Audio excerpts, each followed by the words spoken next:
What's the most recent excuse you've made to get out of following a personal rule?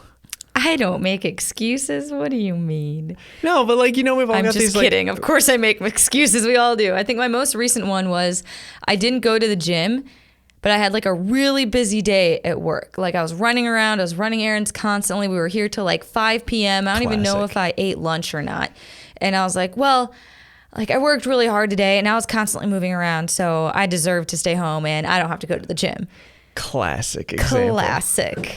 Well, that's what we're talking about today, is to stop making excuses for things like that. And we're going to give you some tips and techniques on how to do that. Maybe just reset your thinking, and hopefully you can achieve those goals that you've been working so hard towards. But for some reason, we keep making excuses and not making progress on them. Yes. And with that being said, roll the intro. Welcome to the Let's Quit podcast. Quitting is not always a bad thing. If you have the right mindset, quitting can be the most powerful tool you have on your journey to success. It's certainly been helpful for us. Whether it's flying through hurricanes, building our businesses, or just trying to get to bed on time, we're always trying to level up and improve our lives. This is the show where we share the lessons, experiences, and friends that have helped us live this incredible life. So let's quit the bad and grow the good together.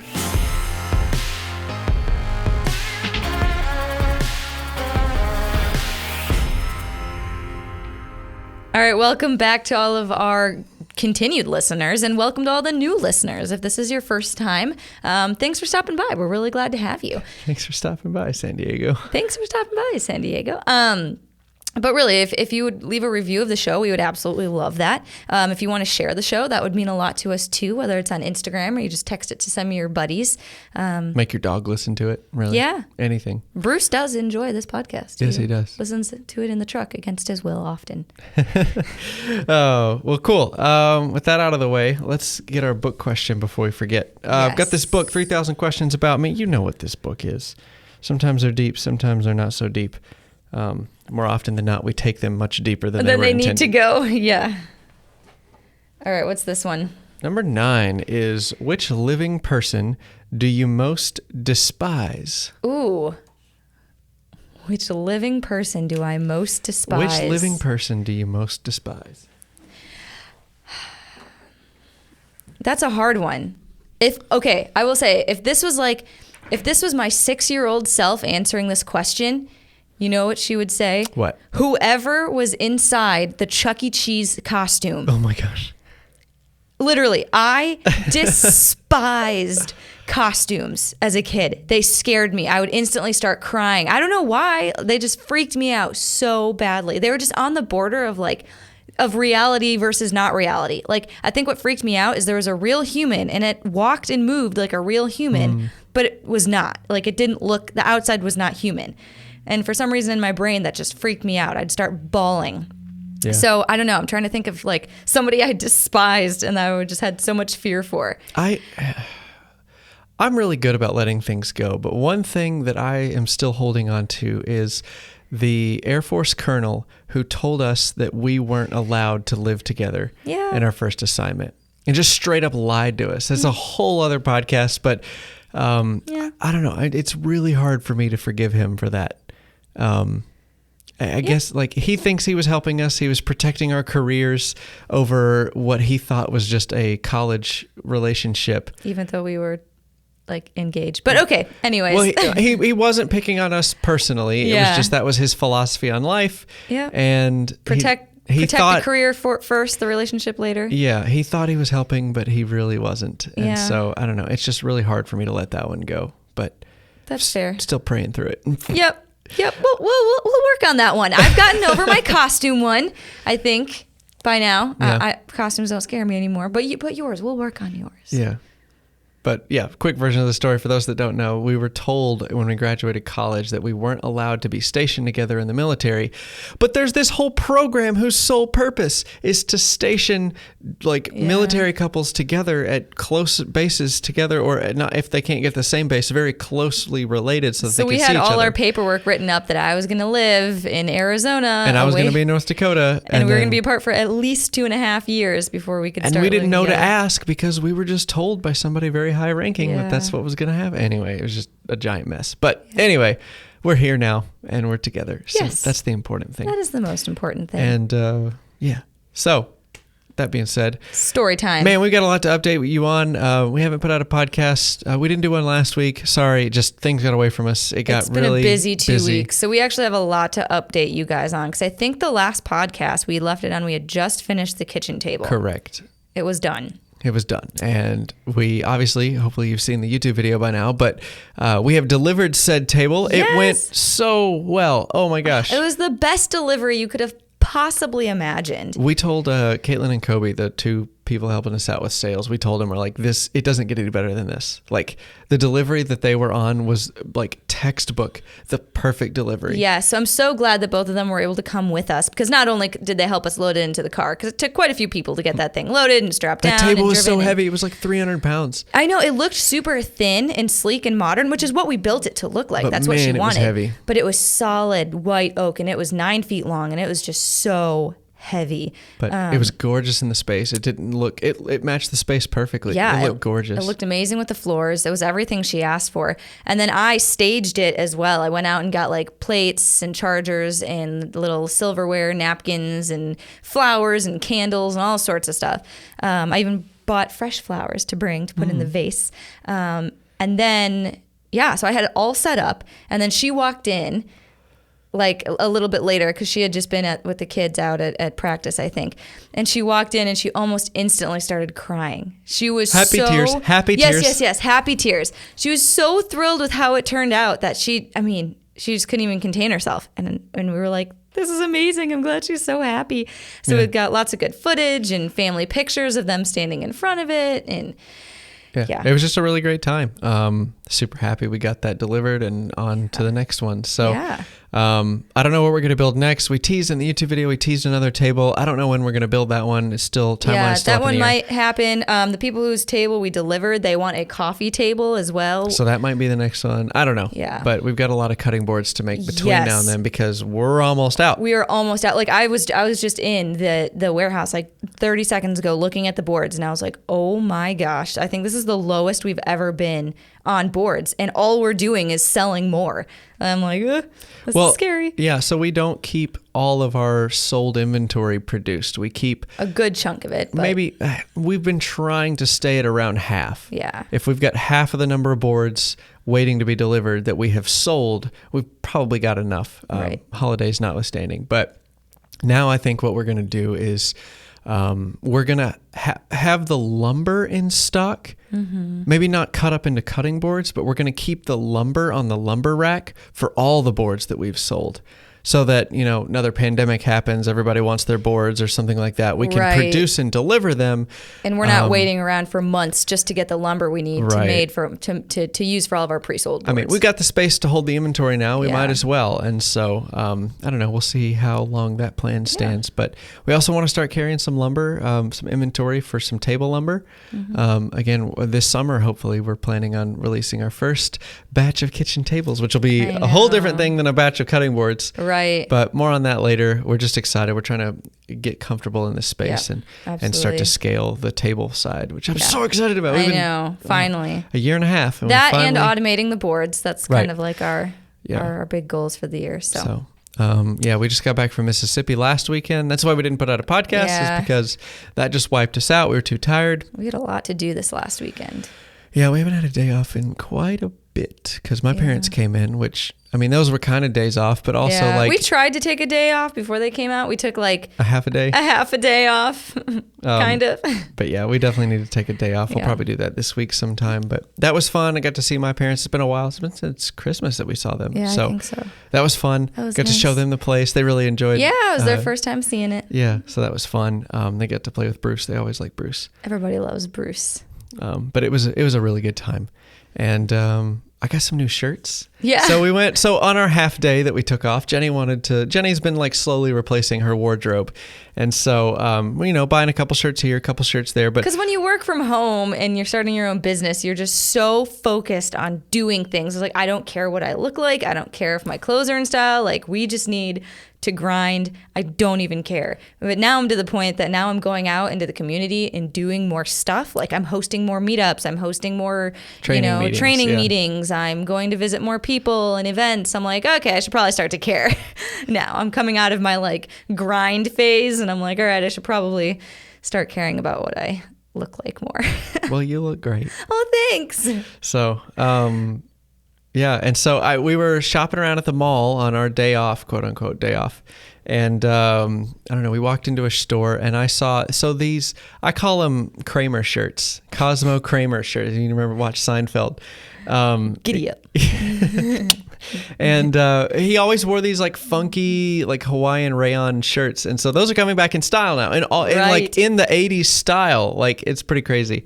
I'm wearing one today for the 3 people watching on YouTube. But I don't know. I saw them in the store and I didn't get any.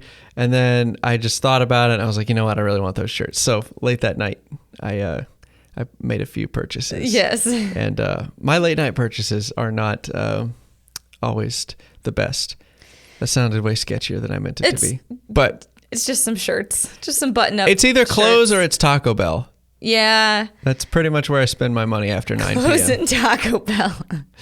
There's worse things to spend your money on after 9 p.m. That's very true. But anyway, this is a family-friendly show. My parents were here. We did a crawfish boil. So, yeah. Well, we didn't. Our friends did, and we attended and helped. I didn't mean to take credit for that, Clay. Geez, I'm don't sorry. Take credit for all their hard work. Our friend Clay that we talked to, because he's the only person that we know listens to the podcast in our real life. Like, yeah. And religiously. Anyway, hi, Clay. So Clay put on a crawfish boil. It was amazing. And a lot of people. It was so much fun. Parents got to be there. Got to connect a lot of faces and names together. So that was fun. Ate a lot of crawfish. Very spicy. It was very good, spicy. Though. It was like, it tasted very good. Yeah. But yeah, and on that note of the people that we saw, Caitlin and Kobe were there. It was a lot of fun. They're doing amazing work with sales. Oh my gosh. They've done some really good stuff. Even just this last week, they're getting some really good leads and just. They're talking to people that have like huge account. One of the great things about what they're doing is that they're not burdened with the rest of the business. For you, when you made sales calls, the whole business was riding on it.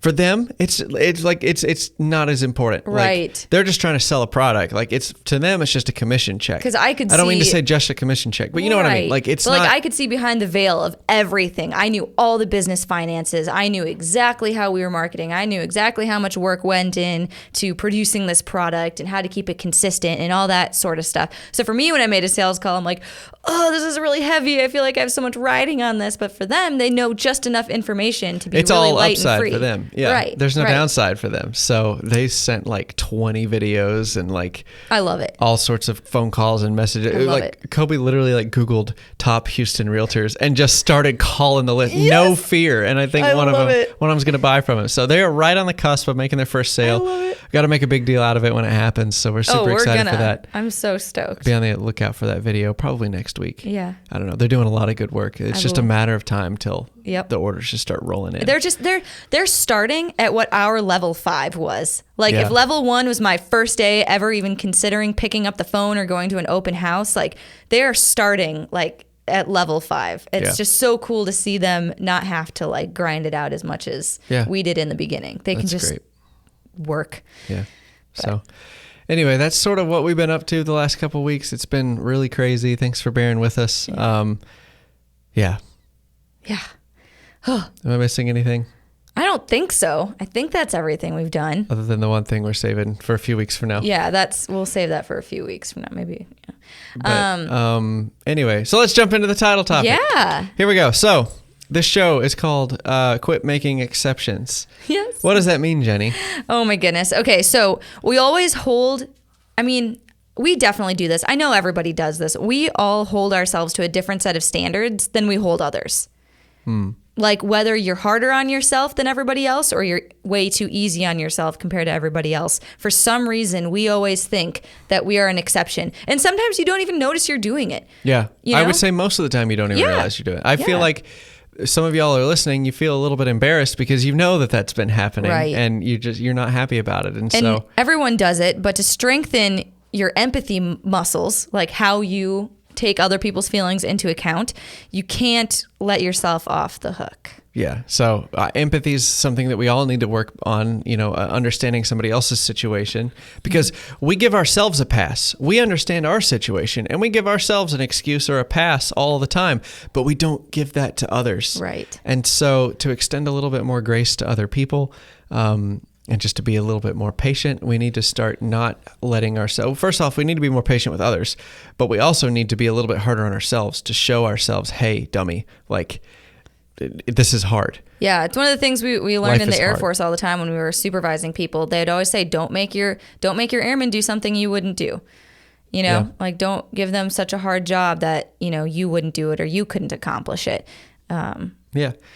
So it works the other way too. Like, don't let yourself off the hook for something that you wouldn't let somebody else off the hook for. Right.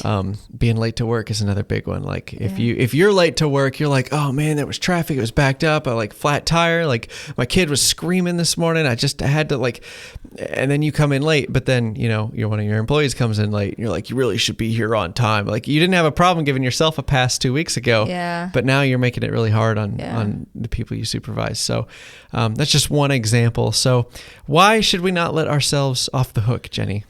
Because it's like when you're setting standards, if you don't enforce them, like what's the point in having them at all? Like all of a sudden, just standards in general lose their importance. Yeah. You know what I mean? Like why even have them at that point? And then that's really hard to live a life with no standards with anybody else. So you've got to respect the sanctity of standards. Yeah, we put a lot of stock in people who do what they say they're going to do, no matter what. I mean, of course, you can always change your mind and everything, but at the same time, like someone who's resilient, someone who commits to something, and they're a man or a woman of their word, like that's very well respected and for good reason in our culture. And I think that if you want to become that kind of person, you can't make excuses for yourself. Right. You have to be following some sort of objective standard. Otherwise, everybody's going to see right through it. And And you'll also end up avoiding things that you really need to do. Like what? Exceptions for yourself really cause you to procrastinate. Like doing taxes, not pointing any fingers at anybody in this room, like ourselves, but we're pointing fingers at ourselves. We hate doing taxes. It's just, oh my gosh, tax season is just annoying. With 2 businesses and personal taxes, we're like, yeah, we'll get to them. But I'm really tired today. I worked extra hard at work today. Yep. Like I deserve an extra day to wait on submitting my taxes. And then all of a sudden you submit them, and then the CPA is like, hey, we're going to have to file for an extension. And it's like, dadgummit. Dang it. I lost. Yeah. But yeah, it's stuff like that. And then you don't have your stuff straight and everybody sees it. And you lose credibility with other people. So that's, I mean, it's really important. We don't want our CPA to think that we're, slow people. Right. So, but yeah. Because then you're not building the discipline that you need to tackle bigger goals. Everything you're doing today, right now in this moment, is preparing you for the next moment. Right. And so if you don't take that seriously, then you're not going to build the discipline and the skills you need in order to accomplish your next goal. Yeah. And so always take every single day is a blessing. We're not guaranteed tomorrow, but man, if we get tomorrow, we better have bigger plans than we had today. Yeah. So I don't know. That's just sort of our philosophy on life. And we always think that we're being prepared for the next step in life. And if you're not consciously trying to improve and hold yourself to a higher standard every single day, then what's really the point of living? Yep. If we're just here taking up oxygen. Yep. There's really no point. Exactly. So action steps. I say let's on give that people, depressing note. I know. I was like, we got to lift it up a little bit because that's sad. Action steps. Our first one for helping you stop making exceptions for yourself. Identify a personal rule or value that you violated. How are you going to correct that? Recognize one. Pick one out. In the past week, identify a personal rule or value that you violated for whatever reason. Of course, there's going to be a but. Okay, yeah. I did violate this one this last week, but that was because this. And that's how you catch yourself. Yep. So there's a little list of words we're going to give you, and this is how you catch yourself on that. So the first thing is if you use the word but anywhere with one T, if you use the word but, that is always a transition that is justifying the former like part of the sentence. It's like, Right. yeah, I was going to brush my teeth this morning, but the dog needed to go out. Okay, well, like you just handle your stuff. Take the dog out and brush your teeth. Like that's not Right. That's not a valid exception. Or had it happened differently, like, oh, well, I totally would have gone to the gym had my day been not so busy. Yeah, had I not got stuck in traffic for 10 minutes, I would have gone to the gym. Like that's It's you like make an those exception. things aren't really connected. Like you can still go to the gym even though you were Right. stuck in traffic. So again, the goal is not to catch yourself consciously doing this all the time, but like when you hear these key words of but, or it's supposed to be differently, or had it happened a little bit differently, like that red flag should go up, Yeah. alarm bell should go off, and you think, I might be making an excuse for myself. Right. But also on the flip side, have love and grace and forgiveness for yourself, Right. because you can go crazy, going to the other end of the pendulum, on holding yourself to too high of a standard all the Yeah, time. it's definitely a balance, and it takes time to fix problems like this. You're not just going to fix this in the next 2 weeks. This is something that like you might see a little bit of progress on within the next month. Which leads to the last action step, and that is to start to track things objectively. You really want to quit making excuses. First, you need to identify how often you make excuses. See how bad this problem is. Literally, I swear, like, you will be shocked if you make a Google spreadsheet on your phone and you just track every single day that you brush your teeth in the morning and in the evening. Keep a tally on that. I guarantee you will realize that you're going to skip days and you don't even realize you're making excuses or skipping days. It is so hard for us to track things objectively.